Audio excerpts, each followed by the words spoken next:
जय हिंद दोस्तों, आप सभी का स्वागत है A1 गुरुकुल यूट्यूब चैनल पर। दोस्तों एसएससी CHSL और एसएससी MTS एग्जाम 2023। दोस्तों एसएससी MTS का एग्जाम आपका दोस्तों अप्रैल माह से क्या है तो यह शुरू होने वाला है। और दोस्तों एसएससी CHSL का एग्जाम जो है यह आपका 9 मार्च से मार्च में आपका एग्जाम प्रारंभ होने वाला है। दोस्तों आपके एग्जाम में जीके जीएस एसएससी CHSL और MTS के एग्जाम में जो है यह जीके के कुल 25 प्रश्न पूछे जाते हैं, जो दोस्तों बहुत ही महत्वपूर्ण होता है आपके रिजल्ट में। तो दोस्तों जो लोग अभी तक तैयारी में नहीं लगे हैं दोस्तों, अब आपके पास बहुत कम समय बचा हुआ है, आप लोग तैयारी में जुड़ जाइए। दोस्तों हम आप सभी के लिए जिस तरह से आपके एग्जाम में प्रश्न पूछे जाते हैं बिल्कुल उसी के आधार पर हम आपके लिए जीके के महत्वपूर्ण क्लास लेकर के उपस्थित हो चुके हैं। दोस्तों आज का क्लास बहुत ही महत्वपूर्ण है, इंपॉर्टेंट है, सारे के सारे प्रश्न महत्वपूर्ण है, इंपॉर्टेंट है। इसीलिए दोस्तों आप लोग जो है सारे प्रश्न को ध्यान से देखते हुए और याद करते हुए चलना है। दोस्तों वीडियो शुरू करने से पहले आप लोगों से रिक्वेस्ट है, एसएससी के पल पल के अपडेट के लिए हमारे चैनल को जो है यह सब्सक्राइब कर लीजिए, साथ में बेल आइकन यानी घंटे पर दबाकर ऑल पर क्लिक कर लीजिए, ताकि आगे आने वाले वीडियो का नोटिफिकेशन आपको जो है सबसे पहले मिले और आप एग्जाम में अच्छा से अच्छा स्कोर कर पाए। तो चलिए दोस्तों आज का वीडियो शुरू करते हैं। देखते हैं पहला प्रश्न। पहला प्रश्न है, पृथ्वी की सतह से नीचे द्रव्यभूत शैली क्या कहलाता है? पृथ्वी की सतह से नीचे द्रव्यभूत शैली क्या कहलाता है? तो वह शैलमूल या मैग्मा कहलाता है। क्या कहलाता है? तो वह शैलमूल या मैग्मा कहलाता है। ऑप्शन डी जो है यह इस क्वेश्चन का राइट आंसर हो जाएंगे। दोस्तों मैग्मा, पृथ्वी के अंदर जो मैग्मा पाया जाता है वह लावा के रूप में जो है पाया जाता है। इसे जमने के बाद यह चट्टान का रूप ले लेता है और इसे ही दोस्तों आग्नेय चट्टान जो है यह कहा जाता है। तो आप लोग इसे भी ध्यान रखेंगे, मैग्मा के बने चट्टान को जो है यह आग्नेय चट्टान कहा जाता है। दोस्तों एग्जाम में एक और प्रश्न पूछा जाता है, आग्नेय चट्टान जो है यह किसका बना होता है? ये प्रश्न दोस्तों कई बार एग्जाम में पूछा गया है कि जो है मैग्मा के बने चट्टान को क्या कहा जाता है? यह आग्नेय चट्टान कहा जाता है। आग्नेय चट्टान जो है यह मैग्मा से बना होता है। तो आप लोग इसे भी ध्यान रखें, कई बार एग्जाम में प्रश्न पूछे जाते हैं। नेक्स्ट प्रश्न है दोस्तों, ऑप्शन ए जो है यह इस क्वेश्चन का राइट आंसर हो जाएंगे। दूसरा नंबर भी प्रश्न बहुत ही महत्वपूर्ण है। यामुनी कृष्णमूर्ति किस नृत्य की कुशल नृत्यांगना है? यामुनी कृष्णमूर्ति जो है यह कौन से नृत्य की कुशल नृत्यांगना है? तो यह दोस्तों आपको ध्यान रखना है, यामुनी कृष्णमूर्ति जो है यह कुचिपुड़ी का कुशल नृत्यांगना है। दोस्तों अगर एग्जाम में पूछते कुशल जो है कुचिपुड़ी नृत्य जो है यह किस राज्य का नृत्य है, तो आपको ध्यान रखना है दोस्तों आंध्र प्रदेश का कुचिपुड़ी नृत्य है। आंध्र प्रदेश में यह नृत्य बहुत ही प्रचलित है, जिसमें यामिनी कृष्णमूर्ति जो है यह क्या है? तो यह कुशल नृत्यांगना है। ये प्रश्न दोस्तों कई बार एग्जाम में, एसएससी के एग्जाम में प्रश्न पूछा गया है, आपको ध्यान रखना है। दोस्तों यहाँ पर मोहिनी अट्टम दिया है, मोहिनी अट्टम और कथक। कथक जो है यह कहाँ का शास्त्रीय नृत्य है? तो ध्यान रखना है दोस्तों यह केरल का जो है, केरल का शास्त्रीय नृत्य है। और मोहिनी अट्टम भी कहाँ का नृत्य है? तो यह केरल का नृत्य है। दोस्तों नृत्य से कोई भी एग्जाम हो वहाँ 100% प्रश्न पूछे ही जाते हैं। इसीलिए दोस्तों आप लोग को वीडियो को स्किप नहीं करना है, भागाना नहीं है, शुरू से लेकर लास्ट तक अगर देख लेते हैं, अगर ये किसी भी एग्जाम के 1 महीना या 15 दिन पहले हमारे चैनल से अगर जुड़ जाते हैं तो आपको 100% गारंटी देता हूं दोस्तों आप एग्जाम में अच्छा स्कोर कर पाएंगे। जीके और जीएस में आपको कोई कठिनाई एग्जाम में नहीं होने वाला है। इसीलिए दोस्तों आप लोग जो है चैनल को जो है 100% सब्सक्राइब कर लीजिए अगर रिजल्ट लेना चाहते हैं तो दोस्तों मोहिनी अट्टम जो है और कथक जो है यह कहाँ का नृत्य है? तो यह दोस्तों केरल का नृत्य है। और ओडिसी नृत्य जो है यह ओडिशा राज्य में नृत्य किया जाता है। तो आप लोग इसे भी ध्यान रखेंगे, कुचिपुड़ी आंध्र प्रदेश, कथक और मोहिनी अट्टम जो है यह केरल और ओडिसी जो है यह ओडिशा का नृत्य है। चलिए दोस्तों, तो ऑप्शन ए जो है 2 नंबर प्रश्न का राइट आंसर हो जाएंगे। तीसरा नंबर प्रश्न है दोस्तों, ये भी प्रश्न कई बार एग्जाम में पूछे जा चुके हैं। भारत में 2 सर्वोच्च शौर्य पुरस्कार कौन सा है? दोस्तों शौर्य पुरस्कार वह कौन सा है? तो आपको ध्यान रखना है, भारत में 2 शौर्य पुरस्कार जो है वह पहला है परमवीर चक्र और दूसरा जो है यह महावीर चक्र। पहला जो है यह परमवीर चक्र और दूसरा जो है यह महावीर चक्र है, जो आपको ध्यान रखना है। भारत में 2 शौर्य पुरस्कार है। तो ऑप्शन बी जो है यह इस क्वेश्चन का राइट आंसर हो जाएंगे।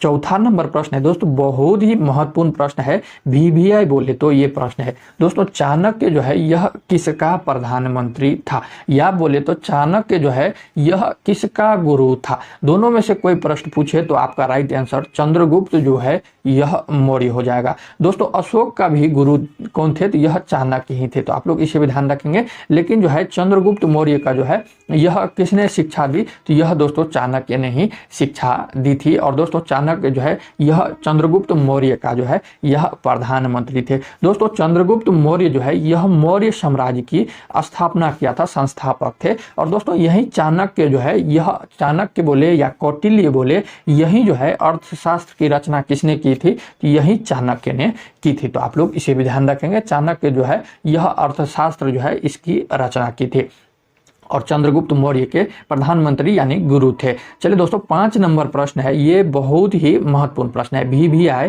प्रश्न है। हाल फिलहाल के एसएससी सीजीएल मेंस का जो एग्जाम हुआ है उसमें ये प्रश्न पूछा गया है। तो आपको ध्यान रखना है, अभी जो मेंस का एग्जाम दोस्तों हुआ है उसमें ये प्रश्न पूछा गया है, राज्यसभा जो है धन विधेयक को अधिकतम कितने समय तक रोक सकती है। दोस्तों इस तरह से एग्जाम में प्रश्न नहीं पूछा गया था, पूछा गया था कि कौन सा विधेयक जो है राज्यसभा में पेश नहीं किया जा सकता है, कौन सा विधेयक जो है यह राज्यसभा में जो है पेश नहीं किया जा सकता है। ये प्रश्न दोस्तों एसएससी सीजीएल मेंस में जो अभी हाल फिलहाल में एग्जाम हुआ है उसमें जो है प्रश्न पूछा गया था, तो वो कौन सा हो जाएगा, तो दोस्तों यह धन विधेयक जो है यह राज्यसभा में पेश नहीं किया जा सकता है, यह प्रश्न पूछा गया था दोस्तों। और दोस्तों आपको ध्यान रखना है, राज्यसभा जो है धन विधेयक को अधिकतम कितने समय तक रोक सकती है। आपके एग्जाम में ये प्रश्न दोस्तों आ सकते हैं, आपको जो है यह 100% ध्यान रखना है। राज्यसभा जो है यह धन विधेयक को अधिकतम कितने समय तक रोक सकती है, तो यह दोस्तों 14 दिन तक जो है अधिकतम रोक सकती है। कितने दिन तक रोक सकती है, तो यह 14 दिन तक जो है राज्यसभा धन विधेयक को रोक सकती है। अगर दोस्तों भारतीय संविधान की अनुच्छेद की बात कर ले तो यह अनुच्छेद 110 से क्या है, तो यह संबंधित है, तो आप लोग इसे भी ध्यान रखेंगे। और दोस्तों राज्यसभा को जो है यह राज्यसभा को उच्च सदन कहा जाता है। और दोस्तों राज्यसभा कभी भंग नहीं होता है, भंग किसी के द्वारा नहीं किया जा सकता है, तो आप लोग इसे भी ध्यान रखेंगे। और दोस्तों राज्यसभा को उच्च सदन कहा जाता है और लोकसभा को जो है यह निम्न सदन कहा जाता है। क्या कहा जाता है, लोकसभा को निम्न सदन कहा जाता है। चलिए दोस्तों आशा करते हैं आपको सारी चीजें समझ में आ रहे होंगे। दोस्तों 6 नंबर प्रश्न है, बहुत ही महत्वपूर्ण प्रश्न है ये भी, मोती मस्जिद इस विश्व धरोहर में से किस में स्थित नहीं है। मोती मस्जिद जो है वह कौन से विश्व धरोहर स्थल में जो है यह स्थित है, तो यह दोस्तों किस में स्थित है, तो यह लाल किला परिसर में जो है यह मोती मस्जिद है। किस में है, तो यह लाल किला जो है यह इसमें जो है यह मोती मस्जिद जो है अंदर में बनाया गया है। यह लाल किला परिसर में क्या हो जाएंगे, तो यह स्थित है। तो ऑप्शन डी जो है यह इस क्वेश्चन का राइट आंसर हो जाएंगे। अगर दोस्तों लाल किला में जो मोती मस्जिद है उसका निर्माण अगर पूछ दे वह किसने निर्माण करवाया था, तो यह दोस्तों आपको ध्यान रखना है किसने करवाया था, तो यह औरंगजेब ने। किसने, तो यह औरंगजेब ने जो है मोती मस्जिद का जो है यह निर्माण करवाया था। और दोस्तों औरंगजेब जो है एक चीज का और निर्माण करवाया था, जो एग्जाम में जो दोस्तों एग्जाम में प्रश्न पूछे जाते हैं इंपॉर्टेंट होते हैं, हम आपको वही बताते हैं और 100% गारंटी देते हैं आप दोस्तों एग्जाम में अच्छा स्कोर कर पाएंगे। दोस्तों औरंगजेब जो है यह बीबी का मकबरा भी जो है किसने बनवाया था, तो यह औरंगजेब ने बनवाया था। वह कहाँ पर बनवाया था, तो यह महाराष्ट्र के औरंगाबाद में जो है यह बीबी का मकबरा जो है यह औरंगजेब ने बनवाया था। दोस्तों औरंगजेब जो है यह कौन से वंश से संबंधित है, यह मुगल साम्राज्य से क्या है, तो यह संबंधित है। दोस्तों मुगल साम्राज्य की बात हो गया है, तो मुगल साम्राज्य के संस्थापक कौन थे, तो वह दोस्तों आपको ध्यान रखना है बाबर थे। कौन थे, तो यह बाबर थे। मुगल साम्राज्य के संस्थापक कौन थे, तो यह बाबर थे। और दोस्तों मोती मस्जिद का निर्माण जो लाल किला परिसर में जो है यह औरंगजेब ने किया था। और दोस्तों बीबी का मकबरा भी जो है यह औरंगजेब ने जो है औरंगाबाद में, महाराष्ट्र के औरंगाबाद में करवाया था। चलिए दोस्तों बहुत ही महत्वपूर्ण प्रश्न थे। 7 नंबर प्रश्न है दोस्तों, अगर आपको अच्छा लग रहा है, हेल्पफुल लग रहा है, तो चैनल को जो है सब्सक्राइब सबसे पहले कर लीजिए, उसके बाद दोस्तों आगे बढ़ते हैं। 7वां नंबर प्रश्न है दोस्तों, ये भी प्रश्न एग्जाम में कई बार पूछे गए हैं। कैलाश सत्यार्थी का नोबेल पुरस्कार किसके लिए मिला था?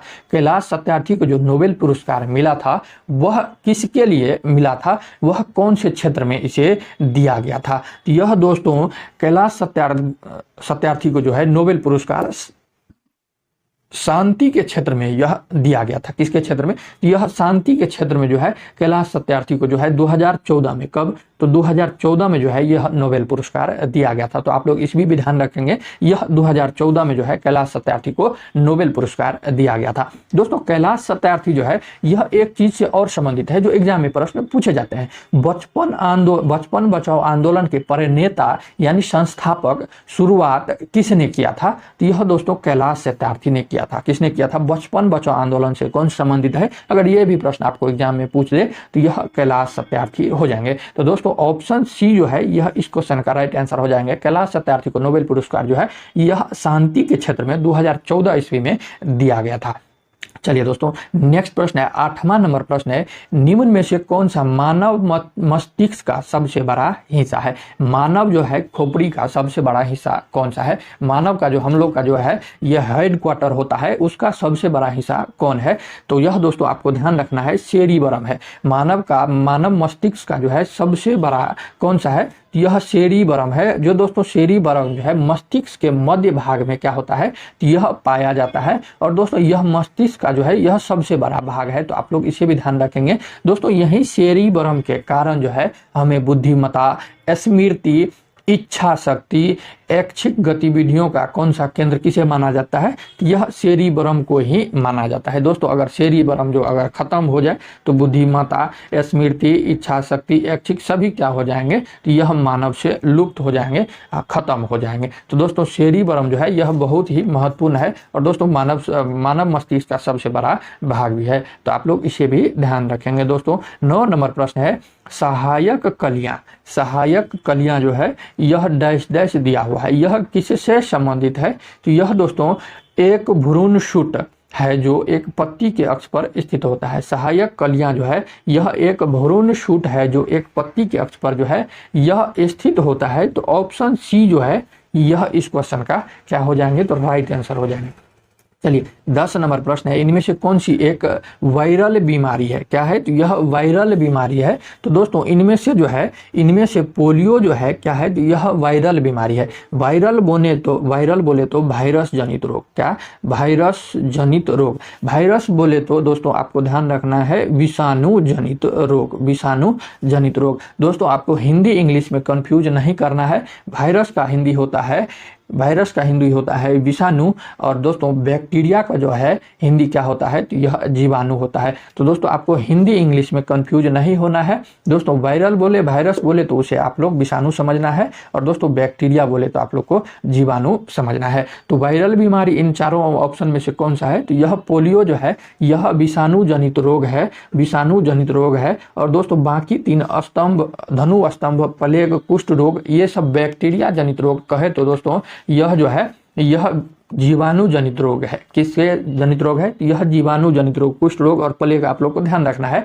ये प्रश्न एग्जाम में पूछा जाता है। जिस तरह से इस प्रश्न में पूछा गया है इनमें से कौन सा वायरल बीमारी है, तो उसी तरह एग्जाम में आपसे पूछ सकता है इनमें से कौन सा जो है यह जीवाणु जनित या बैक्टीरिया जनित रोग है। तो आपको कुष्ठ रोग या प्लेग में से कोई भी ऑप्शन दिया रहे तो आपको टिक लगाना है। तो दोस्तों 100% आपको देने का प्रयास करता हूँ जिससे आपके एग्जाम में एक भी प्रश्न छूटे ना।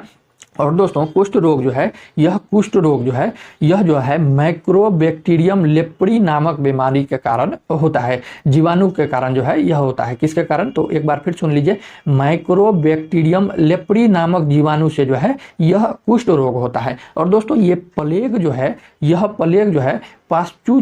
पास्चुरेला पेस्टिम नामक जीवाणु से होता है। किसे होता है? तो यह पास्चुरेला पेस्टिम नामक जीवाणु से जो है यह प्लेग रोग होता है। और दोस्तों धनु स्तंभ जो है यह उतना महत्वपूर्ण नहीं है, तो आप लोग को उतना ध्यान नहीं रखना है, सिर्फ ध्यान रखना है यह जीवाणु जनित रोग है। तो दोस्तों 10 नंबर का ऑप्शन ए जो है यह करेक्ट आंसर हो जाएंगे। 11 नंबर प्रश्न है दोस्तों, अमोनियम क्रोमेट हाइक्रोमेट का रासायनिक सूत्र क्या है? अमोनियम हाइक्रोमेट का जो है यह रासायनिक सूत्र क्या हो जाएगा? तो यह दोस्तों ऑप्शन ए में जो देख रहे हैं NHF4 का होल ट्वाइस क्रोमियम 2 और O का 7। तो दोस्तों यह जो है यह अमोनियम डाइक्रोमेट का जो है यह रासायनिक सूत्र है। ऑप्शन ए जो है यह इस क्वेश्चन का राइट आंसर हो जाएंगे NH4 whole twice Chrome Cr2O7। तो यह दोस्तों अमोनियम क्रोमेट का जो है रासायनिक सूत्र हो जाएंगे। ऑप्शन ए जो है यह इस क्वेश्चन का राइट आंसर हो जाएंगे। चलिए दोस्तों 12 नंबर प्रश्न है, भारतीय संगीत वाद्य यंत्र संवादिनी किस प्रकार की वाद्य यंत्र है? दोस्तों बहुत ही महत्वपूर्ण प्रश्न है। भारतीय संगीत वाद्य यंत्र संवादिनी जो है यह किस प्रकार की वाद्य यंत्र है? तो यह दोस्तों वायु वाद्य यंत्र है। दोस्तों आपको 100% गारंटी के साथ कहता हूं आपके एग्जाम में जो है यह वाद्य यंत्र से भी प्रश्न पूछे ही जाएंगे, वाद्य यंत्र से ही भी प्रश्न पूछे ही जाएंगे। तो दोस्तों संवादिनी जो है यह वायु वाद्य यंत्र है, तो आप लोग इसे भी ध्यान रखेंगे। ऑप्शन बी जो है यह इस क्वेश्चन का क्या हो जाएंगे? राइट आंसर हो जाएंगे। 13 नंबर प्रश्न है दोस्तों, यदि चाय की कंपनियां चाय की पत्तियों को जो है चुनने के लिए यांत्रिकीकृत विधि का उपयोग शुरू कर दे तो क्या होगा?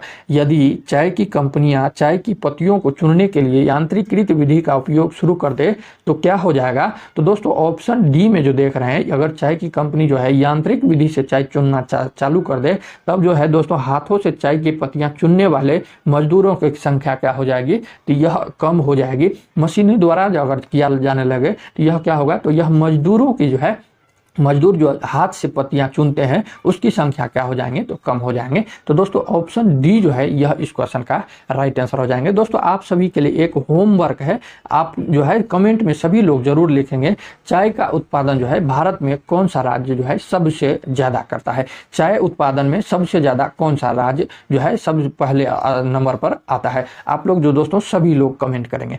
14 नंबर प्रश्न है दोस्तों, ओजोन का अणुसूत्र क्या है? ओजोन का जो है दोस्तों ओजोन का जो है यह अणुसूत्र कौन सा हो जाएगा? तो यह दोस्तों ऑप्शन ए में जो देख रहे हैं ओजोन का अणुसूत्र क्या है? O3 होता है। क्या होता है? तो यह दोस्तों ऑक्सीजन के 3 परमाणु से मिलकर जो है यह ओजोन जो है ओजोन गैस बनती है। दोस्तों ओजोन गैस जो है यह वायुमंडल में बहुत कम पाया जाता है। यह 0.02% जो है यह हमारे वायुमंडल में पाए जाते हैं और नाइट्रोजन गैस जो है हमारे वायुमंडल में सबसे अधिक पाया जाता है, तो इसीलिए भी ध्यान रखेंगे। और ओजोन गैस जो है यह बहुत कम पाया जाता है, 0.02% ही पाया जाता है। लेकिन दोस्तों ओजोन जो है यह बहुत ही महत्वपूर्ण है हमारे लिए। किसके लिए? तो हमारे लिए यह क्या है? तो हम सभी के लिए ओजोन जो है बहुत महत्वपूर्ण गैस है, क्योंकि दोस्तों सूर्य से निकलने वाली पराबैंगनी किरणों को जो है यह जो है यह प्रवेश नहीं करने देती है। किसमें प्रवेश नहीं? वायुमंडल में जो है यह ओजोन जो है सूर्य से निकलने वाली पराबैंगनी किरण को जो है वायुमंडल में जो है यह नहीं पहुंचने देती है। तो आपको ध्यान रखना है पराबैंगनी विकिरण को जो है यह कौन प्रवेश नहीं करने देता है? तो यह ओजोन परत ही, ओजोन गैस जो है यह जो है पराबैंगनी किरणों को वायुमंडल में नहीं पहुंचने देती है। तो आप लोग इसे भी ध्यान रखेंगे, बहुत महत्वपूर्ण है। 15 नंबर प्रश्न है दोस्तों, कौन सा जीव वर्मी कंपोस्ट में मदद करता है? कौन सा जीव जो है यह वर्मी कंपोस्ट में क्या करता है? तो यह मदद पहुंचाता है। तो यह दोस्तों कौन है? तो यह केचुए हैं। कौन है? तो यह केचुआ है। दोस्तों केचुआ जो है यह किसान का मित्र भी कहा जाता है। क्या कहा जाता है? तो यह किसान का मित्र किसे कहा जाता है? तो यह केचुए का जो है किसान का मित्र कहा जाता है। ये भी प्रश्न दोस्तों एग्जाम में पूछे जा चुके हैं, तो आपको ध्यान रखना है।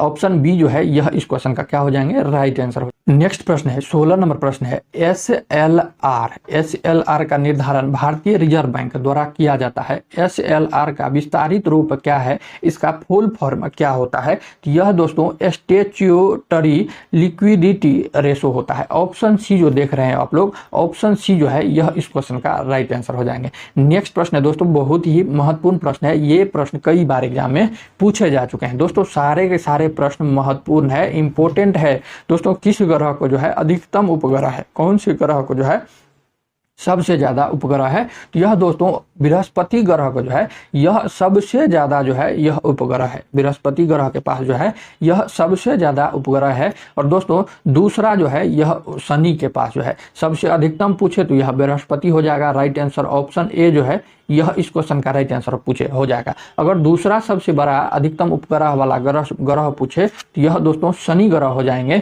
और दोस्तों आपको एक और ध्यान रखना है जो कई बार एग्जाम में प्रश्न पूछे जा चुके हैं दोस्तों, वैसा सबसे कम ग्रह जो है कम उपग्रह कौन से जो है ग्रह के पास है। सबसे कम उपग्रह जो है यह सबसे कम उपग्रह कौन से ग्रह के पास है, यह हमारा पृथ्वी जो है दोस्तों मात्र एक उपग्रह वाला ग्रह है, मात्र एक उपग्रह वाला ग्रह है। और आप लोग कमेंट में जरूर लिखेंगे पृथ्वी का उपग्रह का नाम क्या है। तो दोस्तों सबसे कम किसके पास है, तो यह पृथ्वी के पास है, मात्र एक है। और दोस्तों आप लोग जो है कमेंट में जरूर उसका नाम लिखेंगे। सबसे ज्यादा बृहस्पति को है और उसके बाद जो है यह शनि को है। चलिए दोस्तों 18 नंबर प्रश्न है, नॉर्वे की राजधानी कहाँ है। बहुत ही महत्वपूर्ण प्रश्न है। नॉर्वे की राजधानी जो है यह कहाँ पर है, तो नॉर्वे की राजधानी जो है यह ओस्लो है। कहाँ पर है, तो यह ओस्लो है। और दोस्तों रोम जो है यह किसकी राजधानी है, यह दोस्तों इटली की राजधानी कहाँ पर है, यह रोम में है। और दोस्तों कनाडा की अगर राजधानी पूछ ले तो कनाडा की राजधानी जो है यह ओटावा है। और दोस्तों अर्जेंटीना का राजधानी कहाँ पर है, तो यह ब्यूनस आयर्स है। कहाँ पर है, तो यह ब्यूनस आयर्स है। तो आप लोग इसे भी ध्यान रखेंगे। नॉर्वे की राजधानी ओस्लो, इटली की राजधानी रोम, कनाडा की राजधानी ओटावा और दोस्तों अर्जेंटीना की राजधानी जो है यह ब्यूनस आयर्स है। तो आप लोग इसे भी ध्यान रखेंगे। चलिए दोस्तों नेक्स्ट प्रश्न है, द्वितीय विश्व युद्ध के दौरान कौन सा देश सर्वोच्च शक्तियों का एक हिस्सा था। कौन सा देश जो है यह सर्वोच्च शक्तियों का हिस्सा था, तो यह दोस्तों हंगरी था। कौन था, तो यह हंगरी था। ऑप्शन डी जो है यह इस क्वेश्चन का राइट आंसर हो जाएंगे। नेक्स्ट प्रश्न है दोस्तों, ये प्रश्न दोस्तों हाल फिलहाल के एग्जाम में प्रश्न पूछे जा चुके हैं दोस्तों। हाल फिलहाल के जो सीआरपीएफ का जो एग्जाम हुआ है उसमें ये प्रश्न पूछा गया है, मुगल सम्राट अकबर का विश्वसनीय सेनापति कौन था। मुगल सम्राट अकबर का विश्वसनीय सेनापति कौन था, तो यह कौन थे, तो यह मानसिंह प्रथम थे। कौन थे, तो यह मानसिंह प्रथम थे। ऑप्शन बी जो है यह इस क्वेश्चन का राइट आंसर हो जाएगा। नेक्स्ट प्रश्न है, लियोन लैंप का आविष्कार किसने किया था। लियोन लैंप का जो है यह आविष्कार किसने किया था, तो यह दोस्तों जॉर्ज क्लॉड ने जो है यह लियोन लैंप का जो है यह आविष्कार किया था। ऑप्शन सी जो है यह इस क्वेश्चन का राइट आंसर हो जाएंगे। नेक्स्ट प्रश्न है, समय को मापने के यंत्र को क्या कहा जाता है। समय को मापने के यंत्र को जो है यह क्या कहा जाता है, यह दोस्तों क्रोमोमीटर कहा जाता है। और दोस्तों घड़ी जो है यह घड़ी जो है समय का माप लेता है जिसे क्रोमोमीटर कहा जाता है। तो आपको दोनों में से कोई भी ऑप्शन रहे तो आप लोग लगा सकते हैं। ऑप्शन डी जो है यह इस क्वेश्चन का राइट आंसर हो जाएंगे। नेक्स्ट प्रश्न है, यदि पृथ्वी की त्रिज्या कम हो जाती है और इसका द्रव्यमान स्थिर रहता है तो गुरुत्वाकर्षण के कारण त्वरण का मान क्या होगा, अधिक होगा, शून्य होगा, वही होगा या कम होगा। तो यह दोस्तों अधिक हो जाएगा। क्या हो जाएगा, तो यह अधिक हो जाएगा। ऑप्शन बी जो है यह इस क्वेश्चन का राइट आंसर हो जाएंगे। नेक्स्ट प्रश्न है दोस्तों, उत्तर प्रदेश की संसदीय सीटों की संख्या जो राज्यसभा का है वह कितना है। दोस्तों महत्वपूर्ण प्रश्न है, एग्जाम में प्रश्न पूछे जा चुके हैं। उत्तर प्रदेश का संसदीय सीट की संख्या कितना है राज्यसभा वाला, तो यह दोस्तों 31 है। कितना है, तो यह 31 है। ऑप्शन डी जो है यह इस क्वेश्चन का राइट आंसर हो जाएंगे। नेक्स्ट प्रश्न है दोस्तों, आज का आखिरी प्रश्न है, भारतीय संविधान का अनुच्छेद 222 जो है एक न्यायाधीश का एक उच्च न्यायालय से दूसरे न्यायालय में स्थानांतरण किससे संबंधित है। भारतीय संविधान का अनुच्छेद 222 जो है यह एक न्यायाधीश का उच्च न्यायालय से दूसरे में स्थानांतरण जो है यह किससे संबंधित है। तो यह दोस्तों किससे संबंधित है, तो यह दोस्तों राज्य सरकार से क्या है, तो यह संबंधित है। ऑप्शन सी जो है यह इस क्वेश्चन का क्या हो जाएंगे, राइट आंसर हो जाएंगे। चलिए दोस्तों आज के क्लास में इतना ही रहने देते हैं, क्लास लंबा हो जाएगा। और दोस्तों अगर आपको यह वीडियो अच्छा लगा हो, अगर रिजल्ट पाना चाहते हैं तो दोस्तों फिर से आपको एक बार कहना चाहता हूँ, आप लोग जो है 100% हमारे चैनल को जो है सब्सक्राइब कर लीजिए। दोस्तों सब्सक्राइब करने से जो है हमारा चैनल पे जब भी वीडियो अपलोड होगा तो सबसे पहले नोटिफिकेशन आपको मिलेगा और दोस्तों आप एग्जाम में अच्छा स्कोर कर पाएंगे। तो चलिए दोस्तों मिलते हैं नेक्स्ट वीडियो में, तब तक के लिए जय हिंद जय भारत।